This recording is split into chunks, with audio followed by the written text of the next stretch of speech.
Good morning for AM 1340, 99.5 FM, WGRV. I'm Reed Seals, and I'm here for our monthly interview with Greene County Mayor Kevin Morrison. Good morning, Kevin. Good Thursday morning, Reed. And first up, what is the hazard mitigation plan and why is it important? Well, it is just exactly that. It is a plan to mitigate hazards, particularly from weather or disasters, that Greene County is required to update periodically.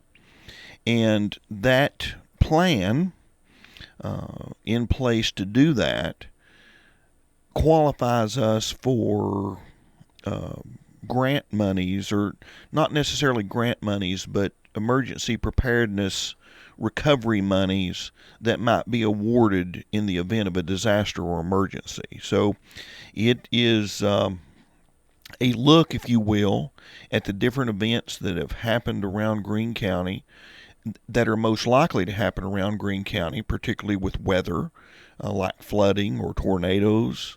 Um, the and then those things, we look at the road network, the impact on other infrastructure, roads, bridges, that sort of thing.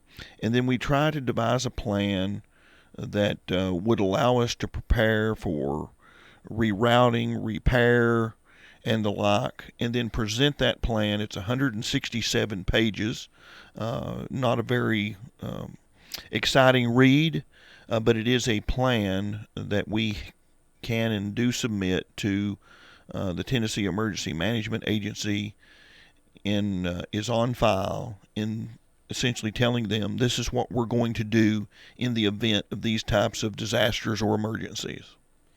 Tell us about the lease extension for the driver's license center. Is this something that has to be done every so many years?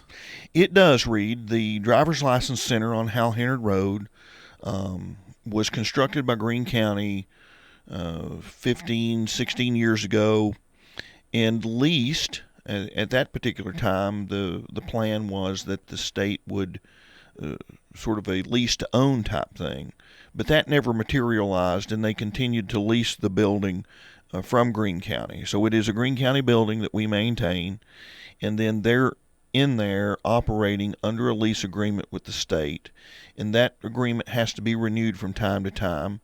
And that lease became due here last year, so we're somewhat a little tardy in developing that.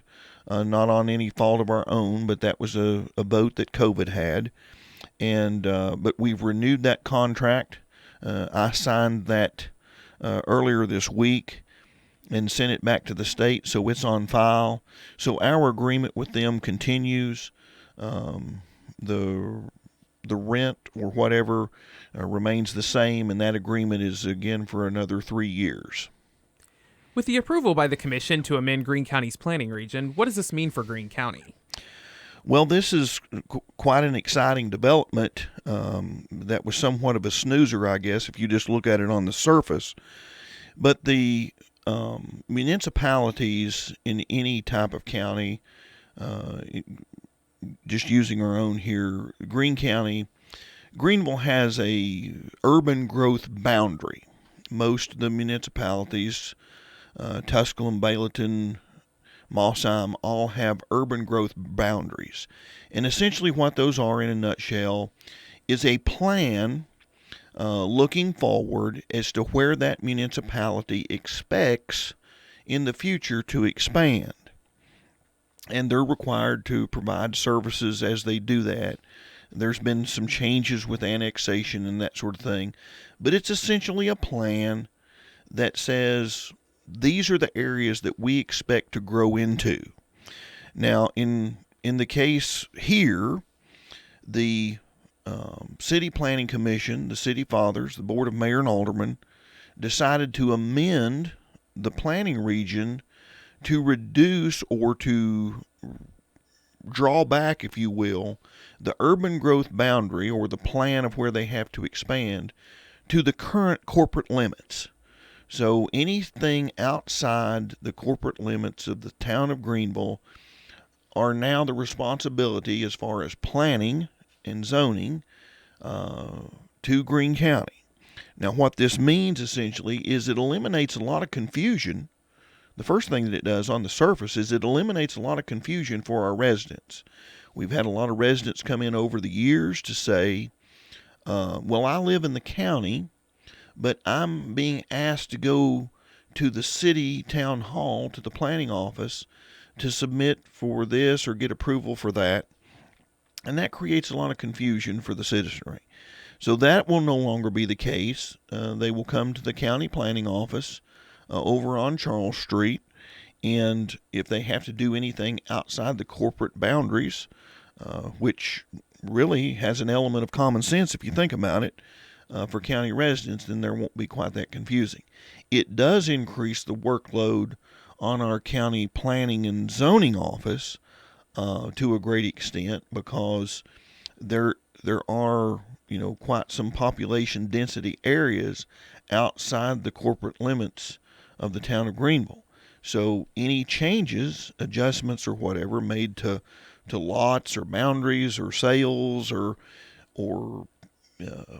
business industry, even restaurants moving in outside the corporate limits of the town would then be required to be looked at by our planning and zoning office, and obviously that's going to increase the workload. But that's what it means for Greene County. Tell me about the settlement from the pharmaceutical company in the Baby Doe opioid case. Well, as you know, Reed, we met in closed session to receive some information from the legal representatives for Greene County. And Endo Pharmaceuticals, as well as Purdue Pharmaceuticals, the manufacturer and marketers of these opiate medications involved in this lawsuit, have advanced an effort to settle this case settle these cases that are going to court in the very, very near future.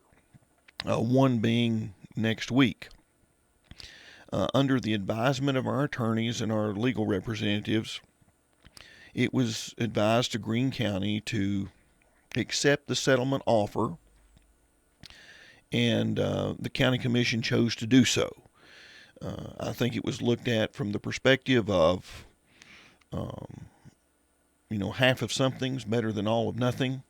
If people out there listening remember the tobacco settlement lawsuit, any time that you're looking at a very large sort of class action lawsuit such as this, where there's multiple jurisdictions, there's multiple municipalities, there's multiple counties, the states are involved, so there's a lot of tentacles involved in getting any type of settlement money, so that by the time it trickles down to Greene County, we're either left out in the cold or it's very minuscule. So I think what we're looking at is Greene County, by virtue of the fact that it's willing to accept this offer, is going to get some type of funding coming back to the county for the purpose of healing the scars of the opiate epidemic,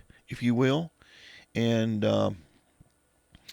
so we accepted that offer.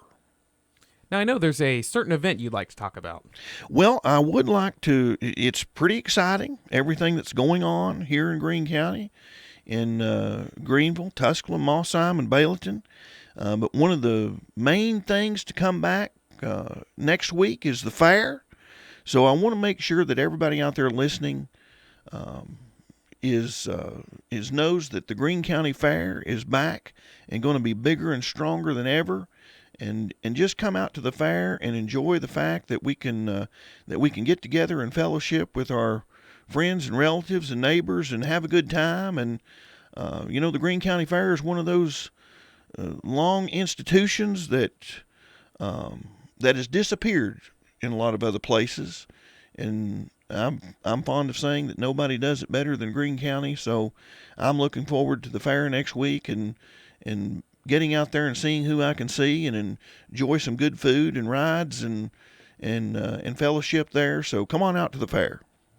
Well, you just heard Greene County Mayor Kevin Morrison on his monthly interview on WGRV. This is Reed Seals for AM 1340 and 99.5 FM WGRV.